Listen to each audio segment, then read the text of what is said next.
ನಮಸ್ಕಾರ. ಮತ್ತೆ ನಿಮಗೆಲ್ಲ ದುಡ್ಡಿನ ಮಾತು ಕಾರ್ಯಕ್ರಮಕ್ಕೆ ಸ್ವಾಗತ. ಇವತ್ತು ಭಾನುವಾರ. ಇವತ್ತು ನಿಮ್ಮ ಪ್ರಶ್ನೆಗಳಿಗೆಲ್ಲ ಉತ್ತರ ಕೊಡಬೇಕು. ವಿಷ್ಣು ಬಂದಿದ್ದಾನೆ. ವಿಷ್ಣು ಹತ್ರ ಏನ್ ಪ್ರಶ್ನೆಗಳಿದೆ ನೋಡೋಣ. ನಮಸ್ಕಾರ ಸರ್, ಎಲ್ಲಾರ್ಗೂ ನಮಸ್ಕಾರ. ಸರ್, ಮೊದಲನೇದಾಗಿ ಈ ಸೇಲ್ಸ್ ನಂಬರ್ಸ್ ಎಲ್ಲ ಬಂತು. ಕಾರ್ ಸೇಲ್ಸ್‌ದು ನಂಬರು, ಈ ಕಮರ್ಷಿಯಲ್ ಸೇಲ್ಸ್ ವೆಹಿಕಲ್ಸ್ ನಂಬರು. ಅದ್ರಲ್ಲಿ ನೋಡಿದ್ವಿ ಅಂತ ಅಂದ್ರೆ ಮಾರುತಿ, ಟಾಟಾ, ಮಹೇಂದ್ರ ಅಲ್ಲ ಪ್ಯಾಸೆಂಜರ್ ವೆಹಿಕಲ್ ನಲ್ಲಿ ಸ್ಟ್ರಾಂಗ್ ನಂಬರ್ಸ್, ಸೇಲ್ಸ್ ನಂಬರ್ಸ್. ಅದೇ ತರ Tata, Mahindra and Mahindra, Ashok Leyland commercial vehicles ಅಲ್ಲಿ ಒಳ್ಳೆ numbers. Hero MotoCorp, Honda, EV two wheelers ಅಲ್ಲಿ ಕೂಡ ಒಂದು ಒಳ್ಳೆ ರೀತಿಯಾಗಿ ಈಗ ಒಂದು ಟಿಫನ್ ಕಾಫಿ ರೇಂಜ್ ಅಲ್ಲಿ ಅಂತ ನಾನ್ ತಗೊಂಡ್ರೆ ಅಷ್ಟೊಂದು ಸ್ಟಾಕ್ಸ್ ಇದೆಯಲ್ಲ, ಅದ್ರೊಳಗಡೆ ಹೇಗೆ? ಫಸ್ಟ್ ಆಫ್ ಆಲ್ ನೀನ್ ಇದ್ರಲ್ಲಿ ಏನ್ ಅರ್ಥ ಮಾಡ್ಕೋಬೇಕಂದ್ರೆ ಮಹೇಂದ್ರ ಏರೋ ತರ ಏರಿದೆ. ಮಾರ್ಚ್ ತಿಂಗಳು ನೋಡಿದ್ರೆ ಟಾಟಾ ತಿಂಗಳು ಮಾತ್ರ ಜಾಸ್ತಿ ಮಾಡಿದ್ದಾರೆ. ಮಹೇಂದ್ರ ಮೇಲೆ ಏನ್ ಪ್ರಾಬ್ಲಮ್ ಅಂತಂದ್ರೆ one race horse, Bolero, Scorpio, SUV ಮಾತ್ರನೇ ಇದೆ ಅವ್ರ ಹತ್ರ, ಬೇರೆ ಏನೂ ಇಲ್ಲ. ಟಾಟಾ ಹತ್ರ ಒಂದು ಗೋಲ್ಡ್ ರೇಂಜೇ ಇದೆ. ಅದೇ ಸರ್. ಈ ತರ ಕಮರ್ಷಿಯಲ್ ವೆಹಿಕಲ್ ಅಲ್ಲೂ ಟಾಟಾ ಹತ್ರ ದೊಡ್ಡ ರೇಂಜು. ಈಗ ಹೋಗೋ ಬೇರೆ ಇಳಿದಿಲ್ಲ, ಆಯ್ತಾ. ಅಶೋಕ್ ಲೈಲ್ಯಾಂಡ್ ಸಿಸ್ ಮೊಬಿಲಿಟಿ ಚೆನ್ನಾಗಿ ಮಾಡಿದೆ. ಹೀರೋ ಮೋಟಾರು ಬರೀ 8% ಅಷ್ಟೇ ಗ್ರೋತು. ಬಟ್ ಅದು ಚೀಪ್ ಆಗಿದ್ರೆ ಗೊತ್ತಿಲ್ಲ ಯಾವಾಗ ಚೀಪ್ ಅಂತ. ಬಜಾಜು TVS ತುಂಬಾ ಕಾಸ್ಟ್ಲಿ. ಎನ್ಫೀಲ್ಡು ಚೆನ್ನಾಗಿ ಮಾಡಿದೆ, ಎನ್ಫೀಲ್ಡು ಟೂ ಕಾಸ್ಟ್ಲಿ. ಇದೇನೇ ರಿಯಾಲಿಟಿ. ಮಹೇಂದ್ರದಲ್ಲಿ ಸಾಲ ಜಾಸ್ತಿ. ಬಟ್ ನೀವು ಇದು ನೋಡಬೇಕು ಅಂತಂದ್ರೆ ಟಾಟಾ ಟ್ವಿನ್ಸು ಮಹೀಂದ್ರ ಮಾತ್ರನೇ ಇದನ್ನು ಕನ್ಸಿಡರ್ ಮಾಡೋ ರೀತಿ ಇದೆ. ಹೀರೋ ಮೋಟಾರು ನಮಗೆ ರೇಟ್ ಗೊತ್ತಿಲ್ಲ. ಲೆಸ್ ದೆನ್ 20 ಆಗಿದ್ರೆ ಥಿಂಕ್ ಆಫ್ ಕನ್ಸಿಡರ್. ಓಕೆ. ಈಗ ಹೋಂಡಾ ತಗೋಬೇಕು ಅಂತ ಅನ್ಕೊಳ್ಳೋರು, ಇಲ್ಲ, ಹೋಂಡಾ ಈಗ ನೀವು ತಗೊಳ್ಳೋದಕ್ಕಾಗಲ್ಲ. ಇಂಟರ್ನ್ಯಾಷನಲ್ ಮಾರ್ಕೆಟ್ ನಾವು ಟ್ರೇಡರ್ ಆಗಿ ನೋಡಬೇಕು. Okay sir, fine. ಅದಾದ್ಮೇಲೆ ITC. ಇದರಲ್ಲಿ ಬ್ಯೂಟಿಫುಲ್ ಆಗಿ ಒಂದು ನಡೆದಿದೆ, ಅದನ್ನು ನೀವು ನೋಡಿಲ್ಲ. Toyota has major Kings. ತಿಂಗಳಿಗೆ 30,000 ಕಾರ್ನ ಮಾರೋದಕ್ಕೆ ಶುರು ಮಾಡಿದ್ದಾರೆ ಟೊಯೋಟಾ. ಆಗ ಏನು ಅನ್ಕೋತಾ ಇದ್ದೀನಿ ಅಂತ ಅಂದರೆ Hyundai and Kiya together Hyundai ಚೆನ್ನಾಗಿ ಮಾಡುತ್ತೆ. ಹ್ಯುಂಡೈ ಆ್ಯಂಡ್ ಕಿಯಾನ ಬೇರೆ ಬೇರೆಯಾಗಿ ನೋಡಿದ್ರಿ ಅಂತ ಅಂದರೆ ಆದಷ್ಟು ಬೇಗ ಟೊಯೋಟಾ ಆ ಮೂರು ಇದ್ರೊಳಗಡೆ ಬಂದ್ಬಿಡುತ್ತೆ. ಹ್ಯುಂಡೈ, ಟೊಯೋಟಾ, ಕಿಯಾ ಒಂದು ಗ್ರೂಪ್ ಆಗಿಬಿಡುತ್ತೆ. ಬಟ್ ಕಿಯಾ ಈ ಸಬ್ಸಿಡಿಯರಿ ಕಂಪನಿ ತಾನೆ ಸರ್? ಬೇರೆಯಾಗಿ ಮಾರ್ಕೆಟ್ ಮಾಡ್ತಾ ಇದ್ದಾರೆ, ಬೇರೆ ಕಂಪನಿ, ಸೇಮ್ ಓನರ್ಶಿಪ್ಪು. ಮತ್ತು showing separate dealership and separate. So ವಿಕಿಂಗ್ ವಾರ್ಡರಲ್ಲಿ ಆದಷ್ಟು ಬೇಗ ಟೊಯೋಟಾ ಕೂಡ ಬಂದ್ಬಿಡತ್ತೆ. Okay sir, fine. ಅದಾದ್ಮೇಲೆ ITC ಈ ಯೋಗ ಬಾರ್ನ ಕಂಪ್ಲೀಟ್ ಆಗಿ ಅಕ್ವೈರ್ ಮಾಡಿರುವಂತದ್ದು ಅವರ ಪ್ರೀಮಿಯಂ ಸ್ಪೇಸ್ ಒಳಗಡೆ ಫುಲ್ ಆಗೇ ಬಂದಿದೆ. ಡಿಸ್ಟ್ರಿಬ್ಯೂಷನ್ನ ತುಂಬ ಸ್ಟ್ರೆಂಥನ್ ಮಾಡಿದ್ದಾರೆ. ಯೋಗ ಬಾರ್ ಹೋಗದೇ ಇರೋ ಕಡೆನ ಇದು ಹೋಗಿ ಸೇರಿದೆ, ದೊಡ್ಡ ಸಕ್ಸಸ್ಸು. ಅದನ್ನೇ ಇಟ್ಟು ಯೋಗ ಬಾರ್ ಅಂತ ಇಟ್ಟು ಕೆಲಾಗ್ಸ್ಗೆ ಅಗೇನ್ಸ್ಟ್ ಆಗಿ ಸೀರಿಯಲ್ಸಲ್ಲೂ ಇಳಿಸಿದ್ದಾರೆ. ನೀವೇ ಹೇಳಿದ್ರಿ ಅಂತ ಅನ್ಕೋತೀನಿ ಸರ್. ಇಂಡಿಯಾದಲ್ಲಿ ಒಂದು ಮೂಲೆನಲ್ಲಿ ಯಾವ ಅಡಿಗೆ ಹೋದ್ರು, ಎಲ್ಲಿ ಹೋದ್ರೂನು ಸಿಗೋಂತ ಒಂದು ವಸ್ತು ಏನು ಅಂತ ಅಂದ್ರೆ ಸಿಗರೇಟ್. ಆ ಡಿಸ್ಟ್ರಿಬ್ಯೂಷನ್ಗೆ ಅದು ಅಲ್ಲಿದೆ.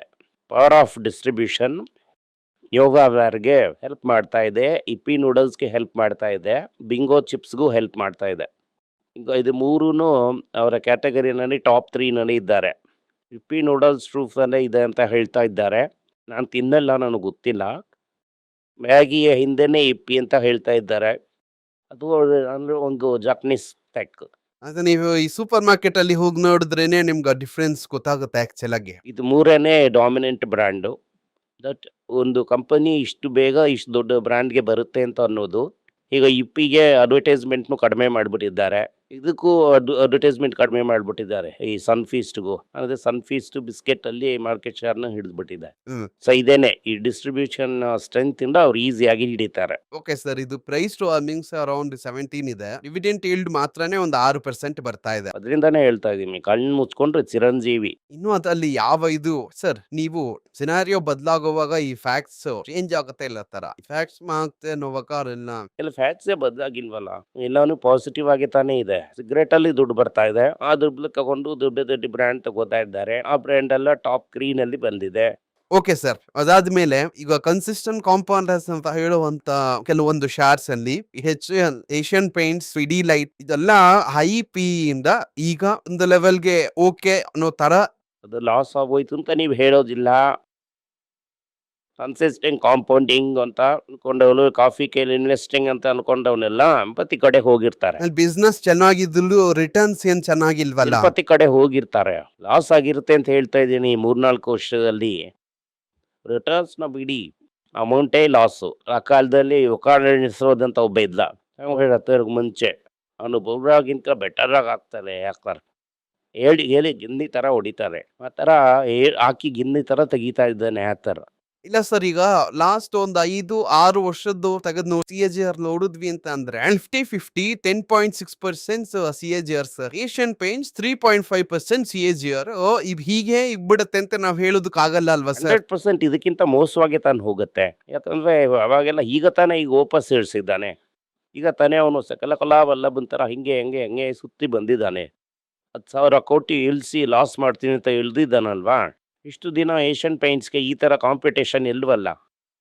ಸೊ ಹಾಗಿದ್ರೆ ಈಗ ರಿಲಯನ್ಸ್ ಜಿಯೋಗೆ ಒಂದು ಸ್ಟ್ರಾಟಜಿನ ಫಾಲೋ ಮಾಡಿದ್ರಲ್ಲ ಸರ್, ಈ ತರ ಈಗ ಓಪಸ್ ಈ ಪೇಂಟ್ ಇಂಡಸ್ಟ್ರಿನಲ್ಲಿ ವಾಪಸ್ ಮಾಡ್ತಾ ಇದ್ದಾನೆ, ಟು ಡಿಲೈಟ್ ಮಾಡ್ತಾ ಇದ್ದಾನೆ. ಸೊ ಒಳಗಡೆ ದುಡ್ಡನ್ನ ಇಳಿಸಿ ಹೊರಗಡೆ ಕಡಿಮೆ ಮಾಡ್ಬಿಡ್ಬೇಕು, ಏಷ್ಯನ್ ಪೇಂಟ್ಸ್ ನ ವಾಲೆ ಮಾಡ್ಬಿಡ್ಬೇಕು, ಅವತ್ತಿಂದ ಮಾರ್ಕೆಟ್ ಶೇರ್ ಕಿತ್ಕೋಬೇಕಷ್ಟೇನೆ. ಫ್ರೆಂಡ್ಸ್ ಆಗಿ ಸರಿ ಹೋಗ್ಬಿಡ್ತಾರೆ. ಪ್ರೀಮಿಯಂ ಕಮಾಂಡ್ ಮಾಡಿ. ಪ್ರೀಮಿಯಂ ಅಲ್ಲಿ ಇವನೇ ಕಮೆಂಟ್ ಮಾಡ್ಲಿ, ಯುಎಲ್ಎಕ್ಸ್ ಹೊಡಿತಾನೆ, ಇಳಿದು ಬೀಸ್ತಾನೆ, ವಾಪಸ್ ಬೀಸ್ತಾನೆ, ಡಿಲೈಟ್ ಬೀಸ್ತಾನೆ, ಬ್ಯಾಕ್ ಫುಟ್ ಅಲ್ಲಿ ಡಿಫೆನ್ಸ್ ಆಡ್ತಾರೆ. 10 ವರ್ಷಕ್ಕೆ ರಿಟರ್ನ್ಸ್ ಇರೋದಿಲ್ಲ. Okay sir. ಅಂದ್ರೆ ರಿಟರ್ನ್ಸ್ ಈಗ ಕೂಡ 50 ಟೈಮ್ಸ್ ಅರ್ನಿಂಗ್ಸ್ 45 ಟೈಮ್ಸ್ ಅರ್ನಿಂಗ್ಸ್ ಏನೋ. ಅರೌಂಡ್ ಆ ರೇಂಜ್ ಅಲ್ಲೇ ಇದೆ ಸರ್. ಸೊ 20 ಟೈಮ್ಸ್ ಅರ್ನಿಂಗ್ಸ್ ಅಂದ್ರೆ it's great consideration. At 50 times earnings power consideration. ಆದ್ರೆ ಒಂದು ವಿಷಯ ಸರ್, ಅದು 20 ಅಂತ ಕೆಳಗಡೆ ಬಂದ್ಬಿಟ್ರೆ ನಾನು ಕೇಳಿದ್ರೆ ಮತ್ತೆ ನೀವು 10 ಅದು win start tiffin coffee. Okay okay sir, fine. ಅದಾದ್ಮೇಲೆ ಬ್ರಿಟಾನಿಯಾ ಇಂಡಸ್ಟ್ರೀಸ್ ಅಷ್ಟೊಂದು 6 ಇಯರ್ಸ್ 12% CAGR ಅಲ್ಲಿ ಇದೆ ಸರ್. Left left sir. ಈಗ ಒಂದು ಸ್ಟಾಕ್ ನ ನಾನು ನೋಡುವಾಗ ಆ ಬಿಸ್ಕೆಟ್ ನಾನು ತಗೊಂಡ್ ತಿಂತೀನ, ಎಲ್ಲಾರು ತಗೋತಾರ? ಅದೆಲ್ಲ ಕರೆಕ್ಟ್ ಅಪ್ಪ. ಹೌ ಮೆನಿ ಟೈಮ್ಸ್ ಅರ್ನಿಂಗ್ಸ್ ಕೊಡುತ್ತೆ? ಅರ್ನಿಂಗ್ ಸ್ವಲ್ಪ ಜಾಸ್ತಿನೇ ಸರ್. ಸ್ವಲ್ಪ ಅಲ್ಲ, ಎಷ್ಟು? 50 ಟೈಮ್ಸ್ ಅರ್ನಿಂಗ್ಸ್ ಮೇಲೆ ಇರುತ್ತೆ. 1/50 ಎಷ್ಟು? Sir Britannia 54. ಅದೇ 1/54 ಎಷ್ಟು? 1/54 0.018. ಇಂಟು 100 ಹಾಕಿದ್ರೆ 1.8.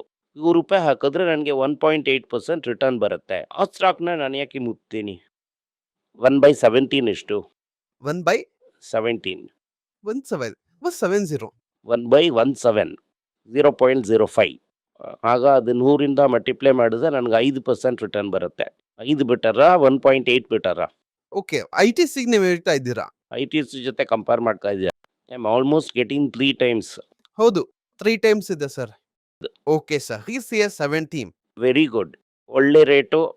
ಹೋಗ್ತಾ ಬರ್ತಾ ಟಿಫನ್ ಕಾಫಿ ರೇಂಜಲ್ಲಿ ತಿಂತಾ ಇರ್ಬೋದು. ಓಕೆ. ಇವತ್ತಿನ ಕಾಫಿ, ಇವತ್ತೊಂದು ಟೀ, ಇನ್ನೂ ಇಳಿದ್ರೆ ಇನ್ನೂ ಎಕ್ಸ್ಟ್ರಾ ಕಾಫಿ, ಡಬಲ್ ಕಾಫಿ ಆ ಥರ ಹೇಳ್ಬೋದು. ಡಬಲ್ ಕಾಫಿ ಬಟ್ ಲಂಚ್ಗೆ ಅದಕ್ಕಿನ್ನ ಟೈಮ್ ಇದೆ. ಇನ್ನೂ ಕೂಡ ಟೈಮ್ ಇದೆಯಾ ಸರ್? ಹೌದು. 17 ಅಲ್ಲಿ ಇದೆ ಸರ್. ನೀವೇನ್ ಹೇಳಿದ್ರಿ ಸರ್? 20ಕ್ಕೆ ಕೆಳಗೆ ಸರ್. ಏನ್ ಸರ್? ಕೆಳಗೆ ಅಂದ್ರೆ ಕನ್ಸಿಡರ್ ಅಂತ ಹೇಳ್ದೆ. ಅದೇ ಕನ್ಸಿಡರ್ ಮಾಡಿ ಡೈಲಿ. ಈಗ 1 ಟೀಗೆ ಬದಲಾಗಿ ನೋಡಿ, 1 ಟೀಗೆ ಬದಲಾಗಿ 2 ಟೀ 3 ಟೀ ಕುಡೀರಿ. 1 ದಿವಸಕ್ಕೆ 1 ಟೀ ಅಂತ ತಗೋತಾ ಇದ್ರಿ, ಈಗ 3 ಟೀ ತಗೊಳ್ಳಿ. ಓಕೆ. ಏನಂದ್ರೆ ಸರ್, 32 ಇದ್ದಾಗ ನಾನು ಕೇಳಿದಾಗ ಅದೇ 3 ಟೀ ತಗೊಳ್ಳಿ ಅಂತ ಹೇಳ್ಬಿಟ್ಟೆ ಅಲ್ವಾ. ಬಟ್ ಲಂಚ್ ಎಲ್ಲ ಇನ್ನ ಬಂದಿಲ್ಲ. Okay fine. Infosys 18 sir. ಅದೇ ಇದೇನೆ 3 ಟೀ. ಇರುವಂತ ಸಿಚುವೇಶನ್ ನೋಡಿದ್ರೆ ಇನ್ಫೋಸಿಸ್ ಸ್ವಲ್ಪ ಕಾಸ್ಟ್ಲಿ ಅನ್ನೋ ತರ ಇದೆಯಲ್ಲ ಸರ್? ಏನಿಲ್ಲ, 1-2 ಟೀ 3 ಟೀ ತಗೊಳ್ಳಿ. Sir HCL sir 22. ಇವೆರಡು ಇಷ್ಟು ಚೀಪ್ ಆಗಿ ಸಿಗ್ತಾ ಇರೋವಾಗ ಅದ್ರ ಹತ್ರ ಯಾಕೆ ಹೋಗ್ಬೇಕು? Okay sir, fine. ಬಟ್ ಇದ್ರ ಜೊತೆ ಕಂಪೇರ್ ಮಾಡುವಾಗ HCL ದೊಡ್ಡ ಕಂಪನಿ ಅಂತ ನೀವು ನೋಡ್ತೀರಾ sir? HCL is much smaller than Infosys and TCS. ಇದು ಇನ್ನು ಕರೆಕ್ಟ್ ಆಗೋದಕ್ಕೆ ಟೈಮ್ ಡೆಫಿನೆಟ್ ಆಗಿದೆ. ಹ್ಯಾಟ್ಕೋ 11.8. ನ್ಯಾಟ್ಕೋ ಸೂಪರ್, ಆದ್ರೆ ರೀಸೆಂಟ್ ಆಗಿ ₹1,000 ಮೇಲೆ ಹೊರಟೋಯ್ತು. ಅಗ್ರೋ ಕೆಮಿಕಲ್ಲು ಬೇರೆ ಮಾಡಿ ಕೊಡ್ತಾರೆ. ಬೇರೆ ಮಾಡಿ ಈಗ ನಾನು 4 ಶಾರಕ್ಕೆ ಇತ್ತಿದ್ರೆ ಅದು 2. ಹೌದು, 2 ಆಗಿ ಬದಲಾಗುತ್ತೆ. ಅದನ್ನ ನೀನು ಎಷ್ಟು ಬೇಕಾದ್ರೂ ಕನ್ಸಿಡರ್ ಮಾಡ್ಬೋದು. Okay sir, fine. ಈಗ ಅದು 11.8 ಅಲ್ಲಿ ಇದೆ ಇಲ್ದಿರೋ ಮಟ್ಟಿಗೆ. 7 ತಗೊಳ್ದೇ ಇರೋನು 11 ಅಲ್ಲಿ ತಗೋತಾನ?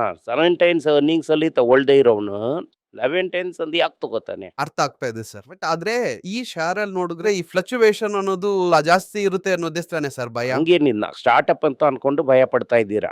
Doctor Reddy 18. Reddy, Zydus life sciences 17. ಆಮೇಲೆ ಸಿಪ್ಲಾ 20. ಇದೆಲ್ಲಾನು ಹಂಗೆ ಬ್ಯಾಸ್ಕೆಟ್ ತಂದು ಹಿಂಗೆ ಹೋಗ್ತಾ ಬರ್ತಾ ಒಂದೊಂದೇ ಪ್ಯಾಕೆಟ್ ಅಲ್ಲಿ ಹಾಕೊಳ್ಳೋದೆ. ಸಂದೇಹ ಏನು ಅಂತಂದ್ರೆ ವಿಪ್ರೋ, PCS, ಇನ್ಫಿ, ಝೈಡಸ್, ರೆಡ್ಡಿ, ನಾಟ್ಕೋ, ಸಿಪ್ಲಾ, ಹಿಂಗೆ ಒಂದೊಂದೇ ತೆಗ್ದು ತಿಂತಾ ಇರಿ. ಓಕೆ. ಈ ಸಿಟಿ ರೋಬೋ ತರ ಹಿಂಗೆ ಈ ಸಿಟಿ ರೋಬೋ ಮಾಡ್ತಾನಲ್ಲ, ನೋಡಿದ್ಯಾ? ನೋಡಿದೀನಿ ಸರ್. ಅದೇ ತರ 4 ಕೈ 5 ಕೈ ಹಿಂಗೆ ಅದೇ ತರಾನೇ ಈ 5 ಸ್ಟಾಕ್. Okay sir. ಇದರಲ್ಲಿ ನನಗೊಂದು ಚಿಕ್ಕ ಸಂದೇಹ ಸರ್. ಈಗ ನ್ಯಾಟ್ಕೋ 11 ಅಲ್ಲಿ ಇರೋವಾಗ ನಾನ್ ಯಾಕೆ ಈ ಸಿಪ್ಲಾನ 20ಗೆ ತಗೋಬೇಕು ಅಂತ ಒಂದು ಪ್ರಶ್ನೆ ಬರ್ತಾ ಇದೆಯಲ್ಲ sir. Natco primarily American company, Cipla Indian company. ಅದು ಮಾತ್ರನೇ. ಬಟ್ ನಮ್ಗೆ ಚೀಪ್ ಆಗಿದೆ ಅಂತ ನೋಡಿದ್ರೆ ಆಫ್ರಿಕಾ ಬಿಗರ್ ಕಂಪನಿ ದೊಡ್ಡ expert. If you want you will not be able to Cipla again at displace. Sir ನಾವ್ ಇದನ್ನ ಡೈವರ್ಸಿಫಿಕೇಶನ್ ಆಗಿ ನೋಡ್ತಾ ಇದೀವಿ. ಹೌದು, ಡೈವರ್ಸಿಫಿಕೇಶನ್ ಆಗಿ ನೋಡ್ಬೇಕು. ನಿಮ್ಗೆ ಹೊತ್ತೋಗ್ತಾ ಇಲ್ಲ ಅಂತ ಹೇಳ್ತೀರಲ್ಲ, ಹೇಳಿದೆ. Okay okay sir. ಏಳಲ್ಲಿ ನಿಮ್ಗೆ ಯಾವ್ದು ಬೇಕೋ ಅದನ್ನ ನೋಡ್ಕೊಳ್ಳಿ. ಅದು ನಿಮ್ಮ ಅಭಿಪ್ರಾಯ. ಕೊಡದಾಗ ಏನಾದ್ರು ಕನ್ಸಿಡರ್ ಮಾಡೋದಕ್ಕೆ ಮುಂಚೆ ಬೇಕಾದ್ರೆ ಸೆಬಿ ಬಿ ಅಡ್ವೈಸರ್ನ ಕೇಳ್ದಂಗೆ ಮಾಡ್ಬೇಕು. ಆರ್ಮಾ ಐಟಿ ಚೆನ್ನಾಗಿದೆ. ಇದು ಬರೀ ಒಂದು ಎಜುಕೇಶನ್, ಹೇಗೆ ಈಗ ಮಾರ್ಕೆಟ್ ಇದೆ ಅನ್ನೋದ್ರ ಬಗ್ಗೆ ನಾವು ಮಾತಾಡೋಲ್ಲ. ಡಾಲರ್ ತುಂಬಾ ಇಂಪಾರ್ಟೆಂಟ್. ಡಾಲರ್ ಆಗುವಂಥದ್ದು ಆಪದ್ ಬಾಂಧವ ಡಾಲರ್ ಅಲ್ಲಿ ಆಗ್ತಾನೆ. ಅದರಿಂದ ಅದು ಕನ್ಸಿಡರ್ ಮಾಡೋದು ಒಳ್ಳೇದು ಖಂಡಿತವಾಗ್ಲು. ಯಾಕೆ ಅಂತಂದ್ರೆ ಡಾಲರ್ ಸೆಂಚುರಿ ಆಗ್ತಾನೆ, 125ಕ್ಕೆ ಹೋಗ್ತಾನೆ. ಇದರಿಂದ ಇವನ್ ಚೆನ್ನಾಗಿರ್ತಾನೆ. Right sir. Thank you sir. ಧನ್ಯವಾದಗಳು. ಎಲ್ಲರಿಗೂ ನಮಸ್ಕಾರ. ಮಕ್ಕಳಿಗೋಸ್ಕರ financial literacy money for nothing ಅಂತ 2ನೇ ಪಾರ್ಟ್. ಇದರಲ್ಲಿ ಚೆಕ್ ಬರೆಯೋದು ಹೇಗೆ, ಡೆಪಾಸಿಟ್ ಸ್ಲಿಪ್ ಬರೆಯೋದು ಹೇಗೆ, ಇದು ಹೇಗೆ ಬಂದಿದೆ, ಆಟರಿಂದ ಡಿಮಾನಿಟೈಸೇಷನ್ ವರೆಗೂ ಎಲ್ಲವನ್ನು ಕವರ್ ಮಾಡಿದ್ದೀವಿ. 12 ವರ್ಷದ ಮಕ್ಕಳಿಗೆ ಇದು ತುಂಬಾ ಯೂಸ್ಫುಲ್ ಆಗಿರುತ್ತೆ. ಈ ಬುಕ್ ಈಗ ಸದ್ಯಕ್ಕೆ ಸ್ಪೆಷಲ್ ಪ್ರೈಸ್ ಅಲ್ಲಿ 450 ರೂಪಾಯಿಗೆ ಕೊಡ್ತಾ ಇದ್ದೀವಿ. ಇದನ್ನ ಯೂಸ್ ಮಾಡ್ಕೊಳ್ಳಿ. ಧನ್ಯವಾದಗಳು. ದುಡ್ಡಿನ ಮಾತು ವೆಬ್ಸೈಟ್ ನ ಸಬ್ಸ್ಕ್ರೈಬ್ ಮಾಡಿ. ಒಂದು ವಾರಕ್ಕೆ 4 ಪ್ರೀಮಿಯಂ ಆರ್ಟಿಕಲ್, ಆರ್ಟಿಕಲ್ಸ್ ಒಂದು 10ರಿಂದ 15 ನಾವು ಹಾಕ್ತಾ ಇದ್ದೀವಿ. ಇದರ ಸಬ್ಸ್ಕ್ರಿಪ್ಷನ್ 1 ತಿಂಗಳಿಗೆ 99 ರೂಪಾಯಿ ಅಷ್ಟೇ. ಹೇಳುವಂತ ಕಾನ್ಸೆಪ್ಟ್ಸ್ ನ ಗ್ರೇಟ್ ಆಗಿ ಎಕ್ಸ್ಪ್ಯಾಂಡ್ ಮಾಡಿ. ಇದನ್ನ ಓದಿದ್ರೆ ನಿಮ್ಗೆ ತುಂಬಾ ಯೂಸ್ಫುಲ್ ಆಗಿರುತ್ತೆ. ಧನ್ಯವಾದಗಳು. ನಮಸ್ಕಾರ. ಮಕ್ಕಳಿಗೋಸ್ಕರ ಒಂದು ಬುಕ್ ನ ಲಾಂಚ್ ಮಾಡಿದ್ವಿ. ಅದು ತುಂಬಾ ಸಕ್ಸಸ್ಫುಲ್ ಆಗಿದೆ. ಯಾರಿಗೆಲ್ಲ ಆ ಬುಕ್ ಬೇಕೋ ನಮ್ಮ ಟೀಮ್ ನ ಕಾಂಟ್ಯಾಕ್ಟ್ ಮಾಡಿ. ಕೆಳಗಡೆ ಇರುವಂತ ನಂಬರ್ ಅಲ್ಲೂ ವೆಬ್ಸೈಟ್ ಅಲ್ಲೂ ನೀವು ನಮ್ಮನ್ನ ಕಾಂಟ್ಯಾಕ್ಟ್ ಮಾಡಿದ್ರೆ ನೀವು ಆ ಬುಕ್ ನ ತಗೋಬಹುದು. ಬೇರೆ ನಮ್ಮ ಬುಕ್ಗಳು ಕೂಡ ಅವೈಲೇಬಲ್ ಆಗಿದೆ. ನೀವು ಇದನ್ನ ನಮ್ಮ ವೆಬ್ಸೈಟ್ ಮುಖಾಂತರನೂ ತಗೋಬಹುದು. ಕೆಳಗಡೆ ಇರುವಂತ ವಾಟ್ಸ್ಆಪ್ ನಂಬರ್ಗೆ ಮೆಸೇಜ್ ಮಾಡಿ ಕೂಡ ತಗೋಬಹುದು. ನಿಮಗೆ ಏನಾದ್ರೂ ಸಂದೇಹ ಇದ್ದು ನನ್ನನ್ನು ಕಾಂಟ್ಯಾಕ್ಟ್ ಮಾಡಬೇಕು ಅಂತ ಅನ್ಕೊಂಡ್ರಿ ಅಂದ್ರೆ ಸ್ಕ್ರೀನ್ ಮೇಲೆ ಬರ್ತಾ ಇರುವಂತ ಮೇಲ್ ಐಡಿಗೆ ಮೆಸೇಜ್ ಮಾಡಿ. ನಮ್ಮ ಟೀಮ್ ನಿಮ್ಮನ್ನ ಕಾಂಟ್ಯಾಕ್ಟ್ ಮಾಡ್ತಾರೆ.